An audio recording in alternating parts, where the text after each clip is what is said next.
a quick sense of where you see current modern day Britain. Where are you all at over there in terms of a society? In the gutter. I think it's as simple as that. In the gutter. What they're doing to us is unprecedented, I believe. We're warning you. We're giving you notice. Things change fast, or we change the country. Well, hello everybody, and here is something new for the channel. And yeah, they say a change is as good as a rest, and I'm always up for a good rest. Now, today I'm going to have a conversation because I believe conversations are important as the world seems to spiral ever more out of control and into craziness. I think sane people, logical people, reasonable people need to come together and have conversations and talk about what's going on and possible solutions to what's going on. And I'm delighted to have with me today a great friend of the channel, a guy who's had me on his channel a number of times, and he was the first person who reached out to me with an invite to go and have an interview, and I am eternally grateful for that. And I am delighted that I can return the favour, the gesture, to Nick Buckley, MBE. Nick, you're very welcome to the channel. It's great to have you. Thank you much. And thank you much for inviting me as your first guest ever on your channel. Thank you. Nick, we've talked about a number of things over the past few months on your channel, and we've come to the conclusion, and I think many people have, that what's happening now here in Ireland is very similar to what's happening in the UK and Britain. We have very, very many issues, problems, I would say, that are getting ever more serious and ever worse. And we are finding more and more commonalities. We're finding more and more common ground between the Irish, the English, the Scots, the Welsh. Can you just give me and the viewers here a quick sense of where you see current modern day Britain? Where are you all at over there in terms of a society? In the gutter. I think it's as simple as that. In the gutter. This has been a slow death. This has been going on for probably all my life. Many people have only opened their eyes, last few months, last few years. People in my country are continually only blaming Tony Blair as the start of it. It goes way beyond that. We were an amazing nation, greatest empire the world has ever seen. The things we've exported around the world, ranging from our language to science to medicine to technology to the Industrial Revolution. And then you look at the last 100 years, and we're now slowly turning into a basket case. Let me tell you what my country's like now. And, and it's very similar to your country, but this is how I see England and Great Britain now. We are a declining power. When 100 years ago, well, 150 years ago, we ran the world. Now we can't even run councils. None of our public services work. I mean, none of them work to an acceptable level. People complain it's about the money, it's about the funding. It's hardly anything to do with that. Our education system is extremely poor, has been all my life. So we're not creating intelligent people now who can run complicated systems. We rely heavily on cheap imported migrant labor, which means we don't invest in technology. The poorer, less educated British people see the wages and go, I'm not working for that. I get more money on benefits. So they go on benefits for all their life, which means we need to import even more cheap labor. It's within this death cycle, this vicious death cycle, that every time our government tries to fix a problem, they may attempt to fix that particular problem, but the unintended consequences is to contribute to the death cycle. And what we're waiting for, and the only thing that can save us, is a British statesperson, a new hero, a new leader, someone who says to themselves and says to the country, this is the vision. This is where I want to take the country. If you don't like it, don't vote for me, because I'm not for changing. And it's going to take a decade or two There's no quick fixes.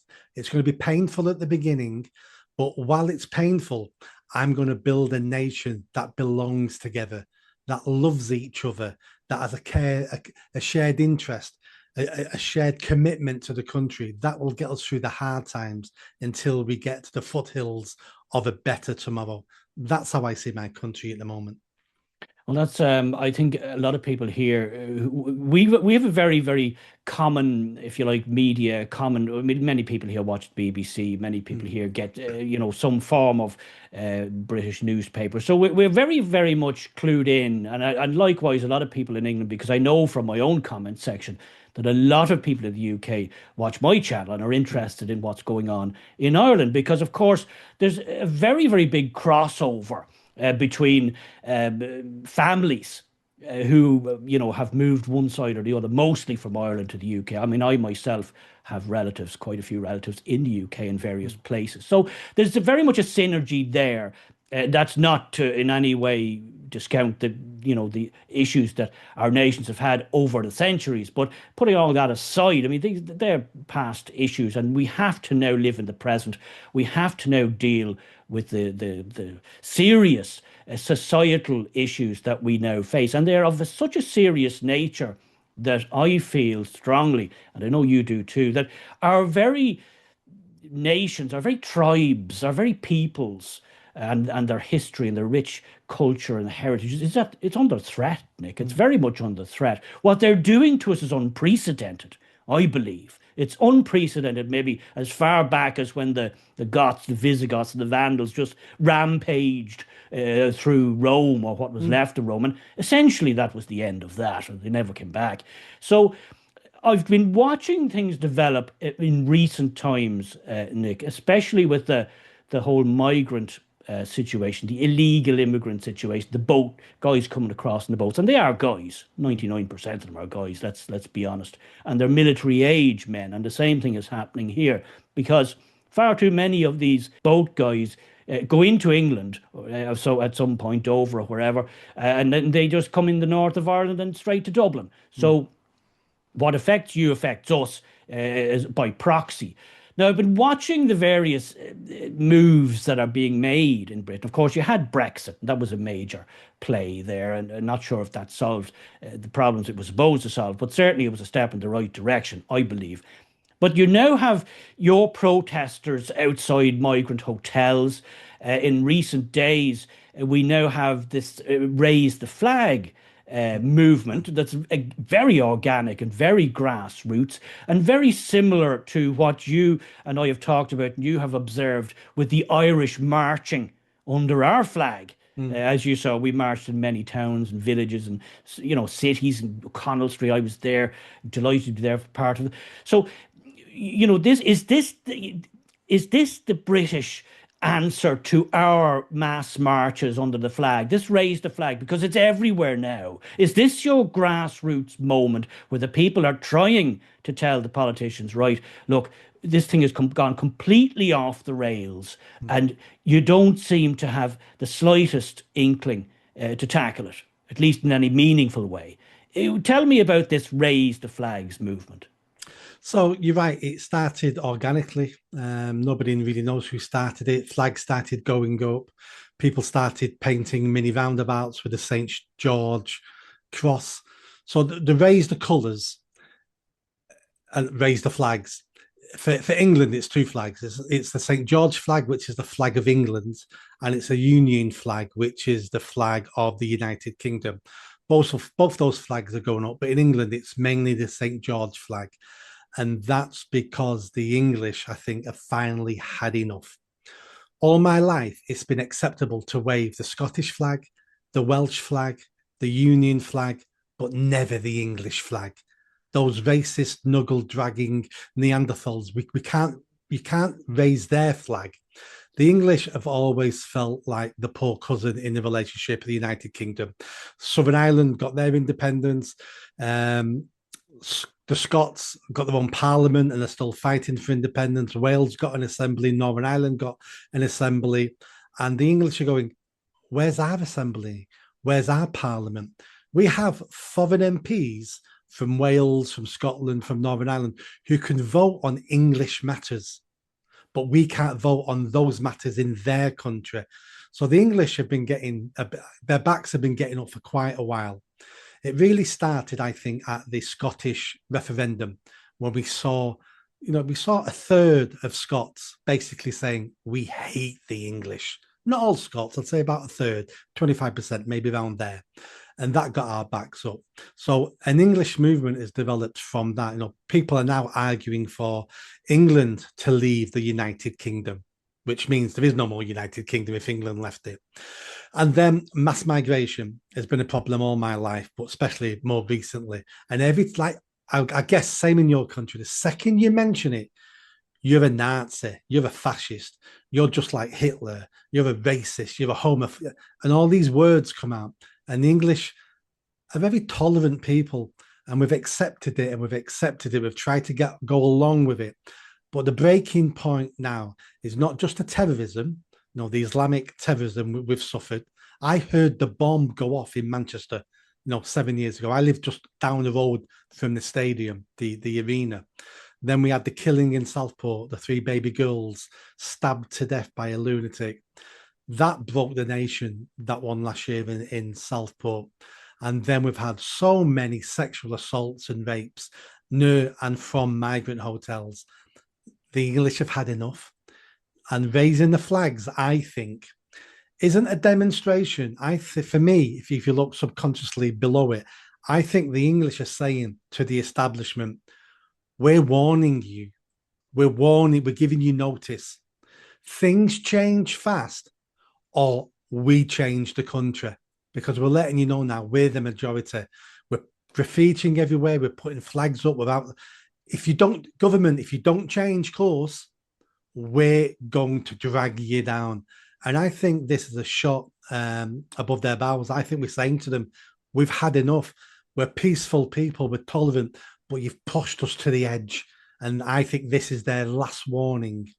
On the flip side of this just might be one of those summers where everyone's out hanging flags, talking tough, and come autumn, when the rains come, no one ever goes out again. So it's either going to be the beginning of the change of the country, or it's going to be a blip and everybody was back inside and carries on watching Coronation Street. I don't know which way it's going to go. Well, it's very interesting because, as I said, we kind of mirrored that type of grassroots movement, if you call it a movement. As you said, it wasn't any one person. There was no leaders as such. There was various people speaking at various events, but there was no coordinated movement or leadership. And we went out, we marched, and I was involved, as I said, in some of them. It was even very, very big numbers, a sea of tricolours, which a type of spirit that I hadn't seen in years. And it was a type of thing that was just organic and natural to us. Every event you went to was kind of a bit of that. And then as we became multicultural at warp speed, they did everything they could to downplay that. The flag was, of course, downplayed, and then they outright tried to demonize it, in my view, Yes. in ways. Now, I know that's nothing new to you over in your side of the water, because they've been doing that for decades over there, since the 70s at least. And I know this from speaking to my cousins, and I know you're no stranger to Ireland too, having been here many, many times over the years and in your childhood for holidays, which, again, as I said, there's so much synergy between us here in Ireland and the English and, the British mainland over and backs. But what I wanted to say was we had our marches. And they looked really fantastic. I'm sure you saw footage of them. It looked an amazing sight, wonderful showing of the people and all age groups, all demographics, and all proudly flying the flag. But Nick, it went nowhere. At the end of the day, nothing changed. Nothing changed, even though there was, I don't know how many, hundreds of marches at this stage in not only Dublin, but little boring villages that might have only had 100 people there. 70 of them might have been out marching up and down the street. It made no difference. The political class just shrugged their shoulders, pretended it didn't happen, And even if they were pushed to admit it did happen, said that these were only a bunch of far right agitators. So even though we know it happened, we're not going to pay any attention because those people are quite obviously nuts and far right. So I hear what you're saying about this, the raise the colours movement. Yes, it could be a thing, or it could go nowhere. By September, October, it could just peter out and business as usual. But I know you've been watching Professor David Betts, and he has been, and he's obviously a very knowledgeable expert in times like these, perhaps not in our neck of the world, but certainly when society gets to the level and the pitch that it's at with our societies, and he's very explicitly saying that there's a quite a high chance, high probability that some form of civil war may ignite. Mm. Do you think is he over egging the pudding there? No, I think there's a very good chance that the UK will fall into mass violence. We've seen it. We've seen a little bit of it in Southport last year. We've seen it in Ballymena this year, and things have moved on since there. Um, he's done a mathematical calculation. He reckons there's about 18% chance of a civil war in the UK in the next 5 years. It's more like 4 years now. He's been talking about it for a year. I interviewed him on my channel and we went through all the points, because what he's done, he's looked at civil wars and civil conflict in other countries and picked out the warning signs, picked out the steps that got to that place.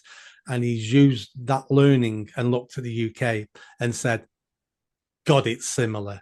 A lot of the landscape are just like we see in the Balkans, Yugoslavia. When I asked him, what's it going to look like? Is it going to look like the Cavaliers and the Roundheads on horses charging each other? He went, no, it's going to be more like the Troubles in Northern Ireland. That's what it's going to look like. It's if you come over here and you speak to people privately, many men will tell you they're waiting for the violence. I've got friends and acquaintances of mine who are saying they hope violence comes. And when I say to them, but why violence? And they say, to the common answer is, they've made me feel like a coward for so long. I don't want to feel like a coward anymore.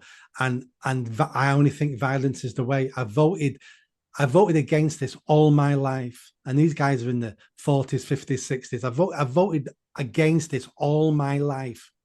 And no one has ever paid attention. The best I've had is people have took my vote and then lied to me and done the opposite. They've had enough. And I think people now have got to a stage where they feel they're fighting for the survival of the country. And I think we've got to this point, and you haven't got there yet. Your demonstrations were amazing, photogenic, they were lovely. But at no point was there any threats of violence, hence why they were ignored. I don't want violence. I'm not advocating for violence. But marching on the streets peacefully, if that's all you do, your government goes, fill your boots, march all day. What you're going to march and sing some songs and wave? Do that every day. I don't care about that. But it's changed in this country now. Not only are we doing that, the feel of violence, the anger, it's a guy was hanging up flags the other day. Someone threw a petrol bomb at him. It hit him in the head, cut his head, fell on the floor and set the floor alight. There's rumors. I think this might have been hidden by the mainstream press in York. People hanging flags up, and a group of Asian Muslim men with machetes and knives went to attack him, and the police had to be called. It's ramping up here now. It's only going to take one stupid person to do something stupid, or an accident, or a mistake, and it's going to explode with a tinderbox. When you've got sensible professional men who I've known all my life going, I hope violence comes because I'm sick of this. We're in a very dangerous place. Well, I can absolutely understand that, Nick, because I've been saying this about Ireland for the past at least couple of years, because what you have experienced in Britain over the last, say, 60 years, 70 years, we've done it in 10. Yeah. We have absolutely speed run The whole thing. Nothing has been learned from all of the various avenues and channels that the UK has gone down with mass immigration, with the problems that comes from that and integration. Then you have balkanization of different groups and enclaves starting up and setting up. We've watched all that happen. And we weren't blind to it. You're our closest neighbor. We have a lot of, we know what's going on there. And yet, and yet, with all of that knowledge and experience, our politicians, you know, did exactly the same thing except at warp speed. So we are very much at the same pitch. And what you would have seen, I'm sure you know about that the stabbing of the children in Parnell Street in Dublin. Dublin burned that night because of that one act by an Algerian man who shouldn't have been here, and he just went berserk and attacked little girls, and thankfully there was no fatalities such as in Southport, but Dublin just went on fire. And I mean, I've never seen any. Like I lived through the Troubles. I remember the Troubles. I mean, I didn't live in the north, but I lived about 10 or 15 miles from the border, so quite close. But what happened there, as you said, it's a tinderbox, and any spark could set it off because people here, the Irish here, are very much feeling, and I know because I talk to people as you talk to people, ordinary people, they are feeling more and more disenfranchised. They are feeling like whenever there's a queue for anything, they're at the back, purposely. Yeah. Housing, for jobs, for hiring in the public service, for basic medical services.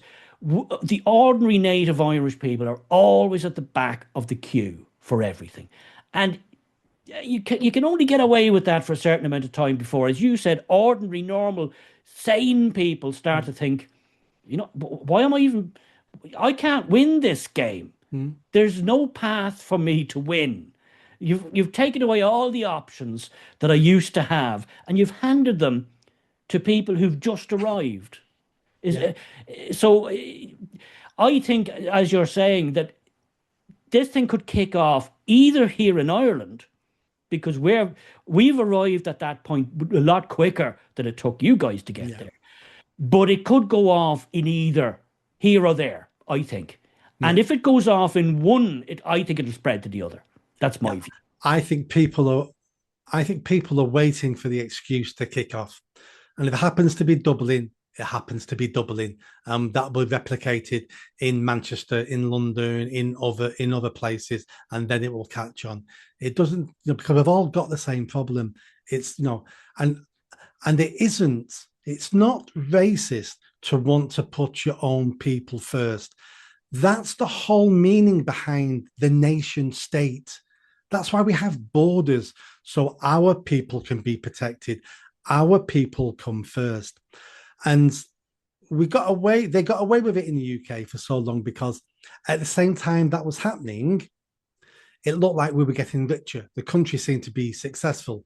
And you can get away with making those poor mistakes and people not feeling they belong. And because, do you know what? Things seem to be going well. But I'm presuming Ireland's like our country now. My country is almost bankrupt. There's a very good chance in the next couple of years we're going to have to go to the IMF for a bailout like we did in the 70s. We're bankrupt. We're still borrowing billions and billions of pounds a month to pay immigrants for four-star hotels, for everything they cost. We're cutting benefits for pensioners in this country, but we're spending 15 billion on illegal immigrant hotel bills. And when this information's coming out, people are going, what? We got some information announced a couple of months ago about crime rates, sexual assaults in this country. So in the UK, a foreigner compared to a British-born person of any ethnicity, but a normal British-born person and a foreigners are twice as more likely to commit crime. Foreigners are three and a half times more likely to commit sexual assault. And when you look into those figures, Syrians, Afghans, and I think it's Eritreans or Ethiopians, those three, it's something like they're they get convicted of rape in my country 20 times more than the national average than what a British person does. So we're not only importing people we don't want and we didn't invite, we're importing people who commit rape at 20 times the rate of a normal British pervert that we should be hanging anyway. We don't hang them anymore, but we import people worse than that. And we're pulling our hair out over it, going, what can we do? And do we live in a democracy? I mean, that's the next question. Is it really a democracy just because your leaders tell you it's a democracy? Or is a democracy when the people vote for stuff and the majority want it, so the majority get it? Because if that's a definition of democracy, we don't have a democracy in my country. We have a pink and fluffy dictatorship that's becoming less and less pink and fluffy as every year goes by. We've got hate crime laws. A guy got arrested a couple of days ago at a demonstration for shouting, "I love bacon." He got arrested for shouting, "I love bacon." But Derek, you're laughing, but do you know what? I love bacon. They may come for me now. I love bacon. And we've got police officers knocking on people's doors in the UK. This happened last year. Knocking on a door and speaking to someone saying, "You've not broken the law, but we don't like what you posted on Facebook." Well, let me stop you there.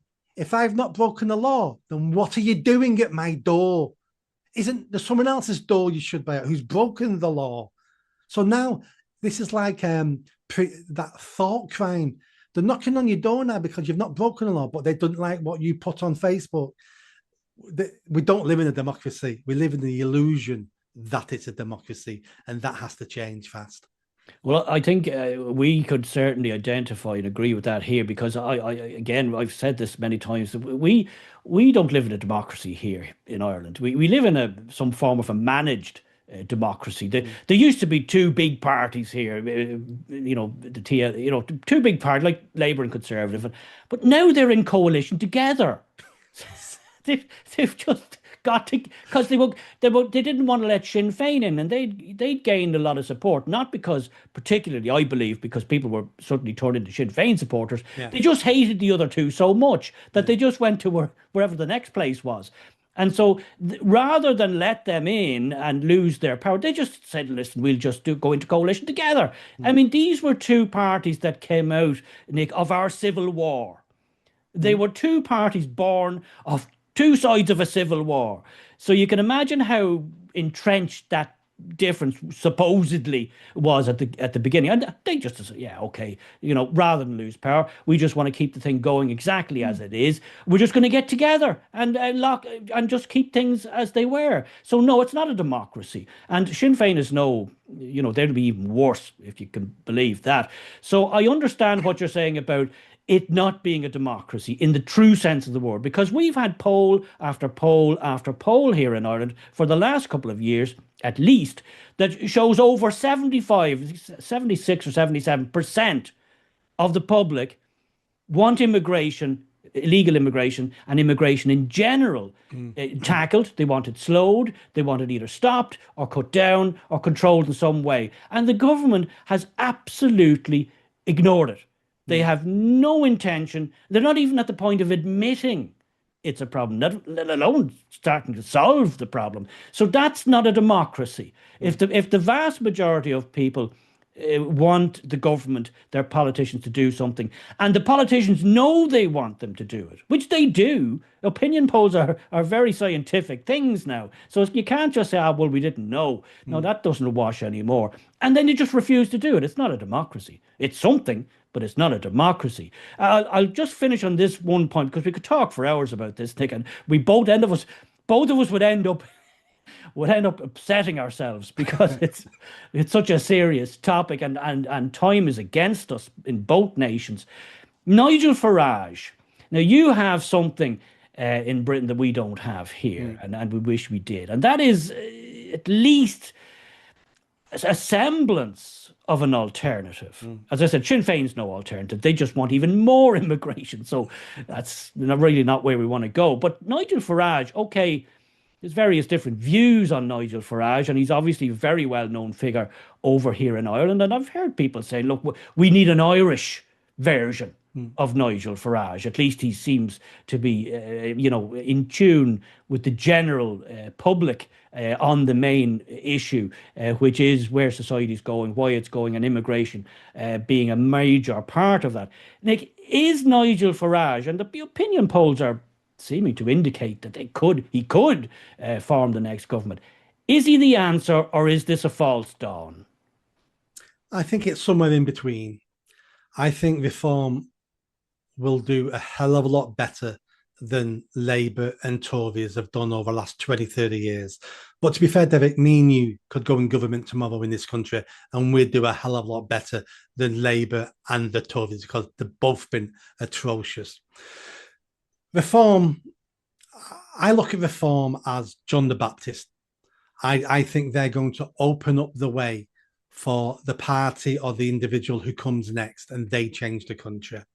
They're going to do some of the groundwork. I mean, they want to leave the European Court of Human Rights.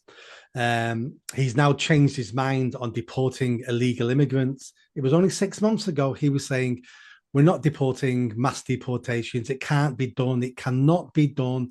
It's impossible. 6 months later, he's going, we're going to deport 600,000 illegal immigrants. And he's only, I believe he's going to try to do it. Great. Music to my ears. It needs to be millions, not just 500,000, but a beggar can't be too choosy. The others want to, still bring people over.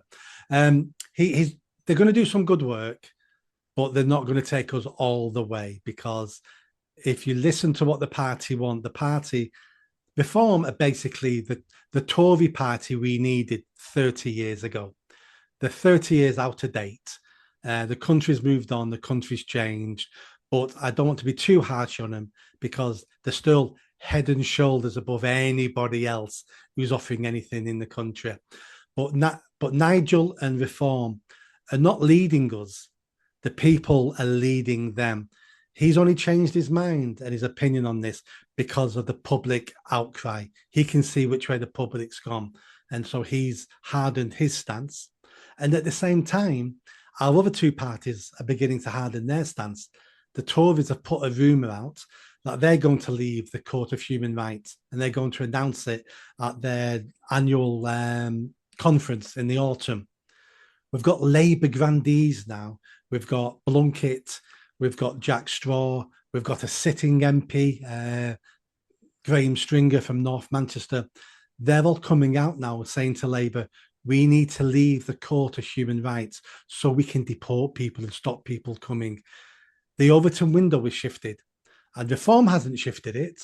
The people have shifted it. And the reason why it's shifted is because those parties are looking at the English people now going, if we don't do something, not only are we not going to win our seats again, but there's going to be mass violence. And I think they can really smell it in the air now. And this is people power.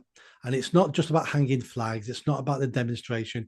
It's the 101 things English people and British people are doing that has that cumulative effect.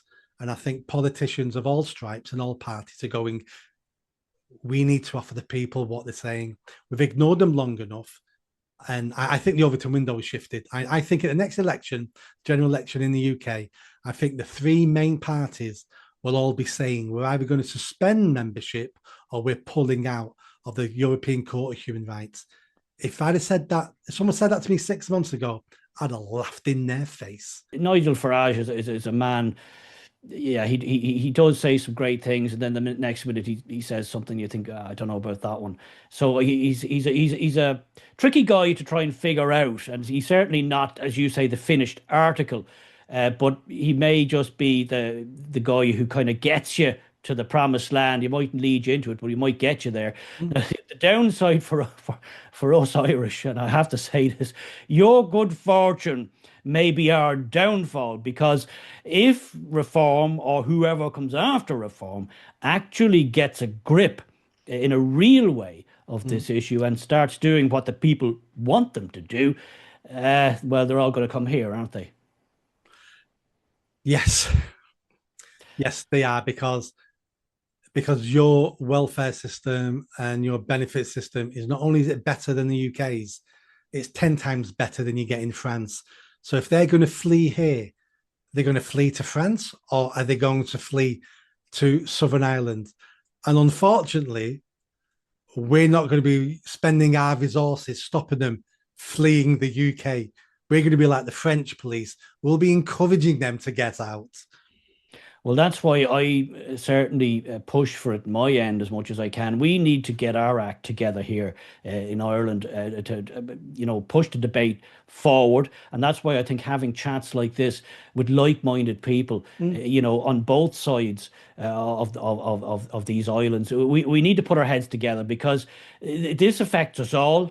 And if Ireland got its act together tomorrow, they'd flood into the UK. We know Yeah. that. They'd go straight across the border, Belfast, and straight across from there to Liverpool, Manchester, and onwards. So if we put our heads together, I think it's better for all of us because Yeah. none of us want to see each other's history, heritage, people, culture die out. I think that would be the greatest travesty for all of us. I don't want to see your proud culture die and wither, and I know you don't want to see ours die and wither. Now, unfortunately, the people at the top don't seem to give a toss or a Mm. damn about either of us. So it's got to come from the bottom up, got to come from people like you and I, people, the grassroots are going to have to push this thing forward. Nick, we could talk about this for days. We could talk about this for weeks. So I'm going to leave it there. But I want to thank you very, very much. It's been a great pleasure to have you on. And I did say in a number of times, Nick, yes, as soon as I figure out how to do it, I'll have you on the channel. And I finally did figure it out. Now, I haven't pressed the buttons after this, so I don't know if I even recorded this. I hope I did. So I just want to thank you very, very much for coming on the channel. And I hope we'll talk again because I think sane conversations with sane people is what's needed. So, Nick, thank you. And I will leave a link to your channel down below. Everybody should check out your channel because you do speak a lot of common sense. And it's great for people to keep tabs on what's going on in the UK. And your channel is an excellent way for people here in Ireland to do that. So I'll leave a link to your channel down below. And I hope we shall talk again soon. I'm 100% sure. I'm not 100% sure of my country, but I'm 100% sure we'll be chatting very soon. Thanks, Nick.